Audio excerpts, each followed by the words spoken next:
All right, guys, what's up? I am in, where am I at? California? Huntington Beach, California. Huntington Beach, Welcome. California. I know I'm in California. I didn't know where I was. I'm not that bad, trust me. So I have my man, Kelvin Gastelum. You guys know this man right here.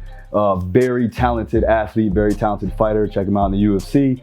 I came down to run him through an assessment. This is obviously the backside of it. This is the intro and outro. So we go ahead. We already went through our warm up. We already went through our workout. Again, I was just trying to find out what he needs from a functional standpoint to increase biomotor abilities, to increase his stability, mobility, and that can enhance his quality as a fighter. Again, as a physical prep coach, you want to work on those things to enhance the skill set that this man already has. So I'm just giving him some tools that he can take with him.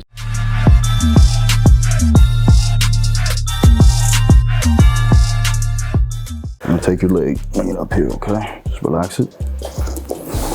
Let me see this. Good. Okay. Relax it. Okay. So you see this right here, that catch? Yeah. All right, that's your range that you're gonna have for everything that you do. So when you go to sprint, right, you're gonna be caught here, right? You can't overload, because what ends up happening, if you get too far up, then you're gonna have some type of groin issue or something of that nature.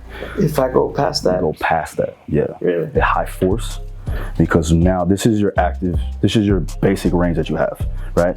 So again, without me forcing it, right, this is the range that you have structurally. Mm-hmm. Anything further than that, right, in high force, you're putting yourself at risk for injury, right? You wanna have that ability to use your adductors and not flare out too much, because force is going to be distributed that way. It's not that way, right? So when you turn to the side and you blade yourself, then that's okay. You see what I'm saying? Because now you're talking lateral force displacement. Take your foot, straighten it out, just keep it straight. Yeah, it's not bad. Let's go to the side. Well, remember I told you I tore my MCLs? Yep. Mm-hmm. And I feel like my hamstrings got a lot tighter from that. Tighter means weaker, right? Always good to strengthen up the muscles that cross the joint, right? And that, again, it's not just about hypertrophy for muscle building for, like, you know, looking good. Mm-hmm. It's the goal is to give you to strength in that muscle to withstand forces put upon it, especially in a high trauma driven sport where you're getting kicked and punched and turned and torqued. Bend this knee. Now we're gonna come down. Okay, not bad.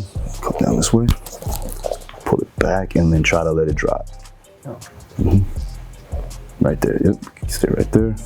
And then bring it back as far as you can. Right there, and relax it. Okay. So you see that gap right there, right? Mm-hmm. Okay. Now roll over on the other side. Then open up the hip, right? And then try to drop it straight down as far as you can. A little bit more. Go ahead. Okay. Mm-hmm. A little bit more, right? You're always working either on one side or the other, especially as a southpaw, right? That left leg, you're putting a little bit more pressure on. I was a southpaw too, so even this hamstring to this day is bigger than this. Let's even it out.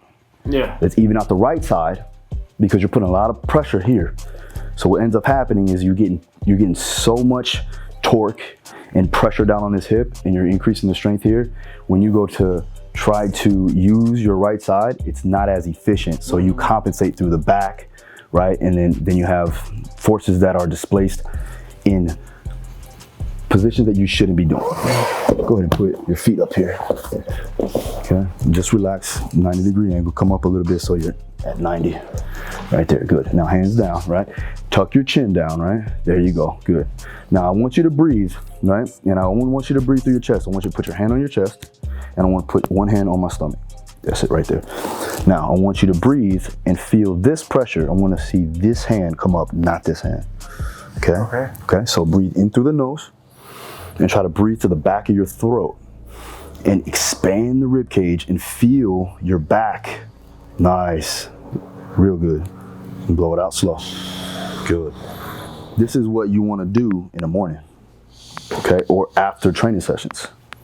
I have my guys put their feet up, 90-degree angle, and they breathe. You don't have to do a cadence for now, but you want to increase the space. Crazy, yeah. Do that for about 5 to 10 minutes. I'll give you a cadence so you can do it. It's called box breathing. Very simple, and it's gonna enhance recoverability. Now lay down on your back again, okay? And now we're gonna go feet at 90, right? So get your knees up, yep. Toes or foot flex as far as you can. Keep it flexed, right? Lock that in, all right? Now what I want you to do is go ahead and keep your hands down, lock your lats down, and then tuck your chin in right there. Good. Okay, now I want you to put pressure here, just slight pressure, 50%, okay? Go ahead and push out. Relax. Now push in, go ahead. Good. Push out. Keep breathing through the diaphragm. Good, push in.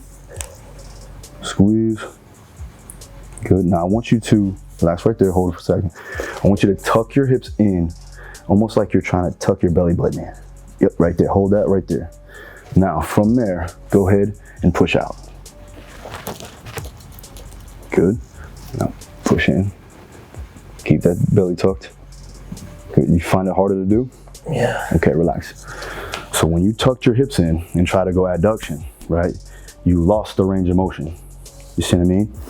The goal is because of the fact that you had to get into that extended position, you weren't able to control your adductors. So to troubleshoot it, you would do this push-pull technique. So you'd push the knee in and pull the opposite knee out. So you're here, this is a push into the hand, and then push into the hand. So I'm pushing and pulling, right? Well, and then switch. So it's going opposite ways. This one's coming up, this one's going down. Pull, that's it. Good. That was confusing. Yeah, push, pull, fuck, side, what? Get on your elbow like you're gonna do a plank, right? And then I want you to squeeze your fist with this one. Yep, make sure your entire forearm's on the floor, right? And as you're doing that, I want you to drive your lat. So you're gonna tighten up your lat and then drive your hips up as high as you can. Now I also want you to flex your feet. So flex your feet, yep, perfect. Now squeeze your glutes here, good. And get your head long and stay upright just like that. Hold that position, hold, hold, hold, hold, hold. Get up a little higher, that's it. Now lat on, good, hold that, hold that, hold that. Squeeze the glute, good. Stay in, I want to see what breaks down. Keep going, good. Glutes on, keep going, stay strong. Come on, stay in it.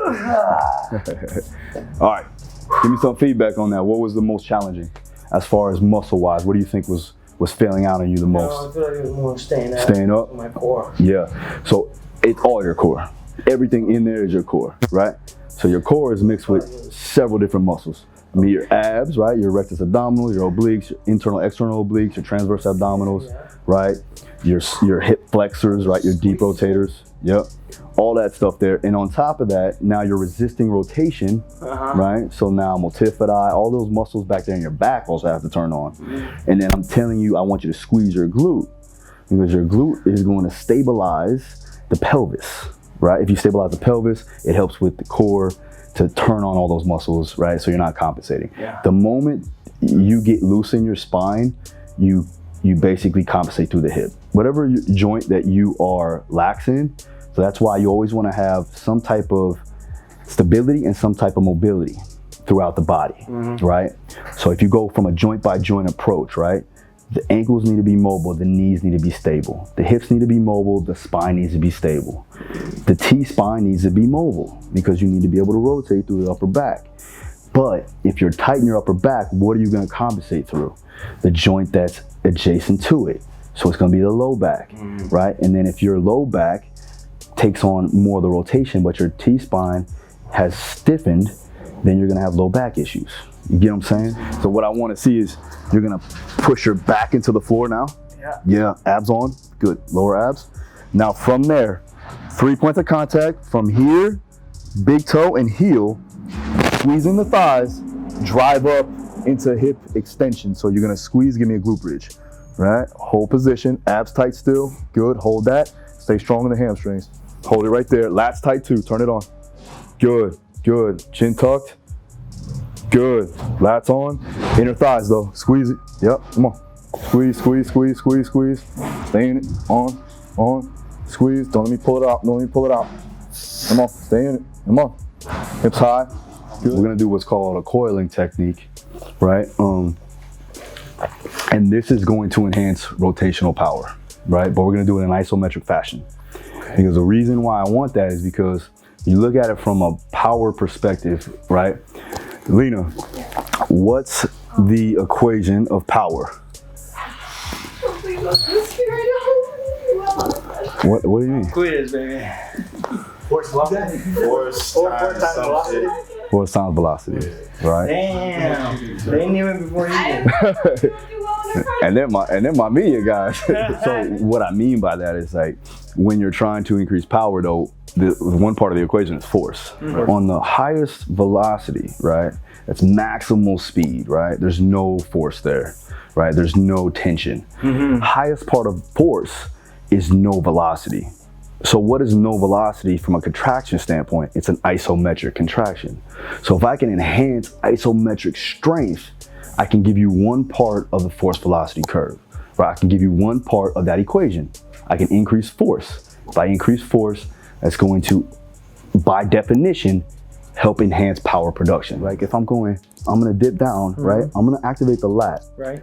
As I'm activating the lat, this is a coil. So I'm coiling to produce force with the hook, right? Or if I'm coiling, I'm producing force for the overhand, for straight, right? So I'm using that lat to almost bounce off and give me more power production. What we're gonna do is we're gonna go ahead and work on that, increase the strength of the lat and engage the lat muscle to allow here. You crunch, use the wall, right? Crunch, and then open through here. So now you're expanding and you're contracting. So we're here, okay? Let's try it. Yep, hold, good, right there, lat. Open, breathe. Good. Slow it down a little bit. 5 more seconds. Tight, tight, tight, tight, tight. And slowly come out of there. Good. So you're gonna push your heel into the wall. Try to get as much dorsiflexion as possible, okay? And when you're pushing into the wall, you're activating the glute. A little bit of hamstring, but more glute, right? Because it's in hip extension now, right? Hip extension is the antagonist. When you extend, you're using the glute to extend the hip, right? When you are flexing, what are you using? You're using your hip flexors and you're turning off your glutes, right? So you're stretching your glutes, right? You have a stretch, you have a contraction on the far side. What we're trying to accomplish is the ability to utilize your hips appropriately by squeezing the glute and maintaining position. Then from there, I want you to take the kettlebell. We're gonna go into that slight rotation, but maintain postural alignment, right? Don't go into rotation and lose it in super protraction. We're gonna maintain a solid position. We're not gonna be super retracted, but we're not gonna be super protracted. We're gonna be neutral where our shoulders are stacked. From there, you're gonna rotate, use the lat. Remember, we use the lat to turn on. Lats are gonna engage the rotation. As I come down, I'm gonna just slightly bend the knee. I'm not gonna go into a full squat this time. I'm gonna do an RDL. You know what RDL is, right? I'm just gonna do the RDL and I'm just gonna load. As I load, you'll feel that glute turn on hard. While simultaneously. While pushing into the ground. You got a lot of shit going on again, right? That's me, that's what I do, right? Got you thinking, right? Fucking math problems while you do it. That's where he comes in. I'll show you that, right? So we're gonna go with the kettlebell now.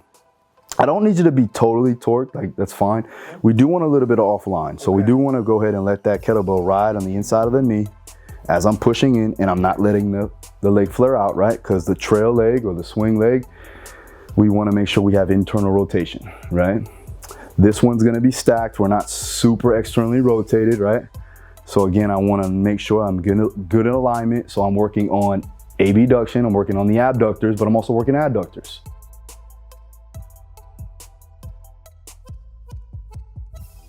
You can go a little wider, but I wanna see load the hip, load, and then switch. Okay, but we're keeping our feet straight. So here, boom. Like you're skiing almost, right? Okay. Right. There you go. Hold. Okay. Hold. I switch. Yeah, there you go. That's good. Switch. Your chest is tall. Good. Sit your butt back. Butt back. Yep. Boom. Hold. Back. Go. Yep. Again. Knee out, hip back. Before it's activation. That's all it is. It's all activation. You can turn it into a workout, but it's more for activation. So you just decrease the volume, and you only maybe do lighter loads to a degree. Yeah. Right, but you still want enough to activate the muscle. That's right. Yeah. Kelvin, I appreciate you, man. No, appreciate you, man. Thank you. All right, This is the man. Let's do it.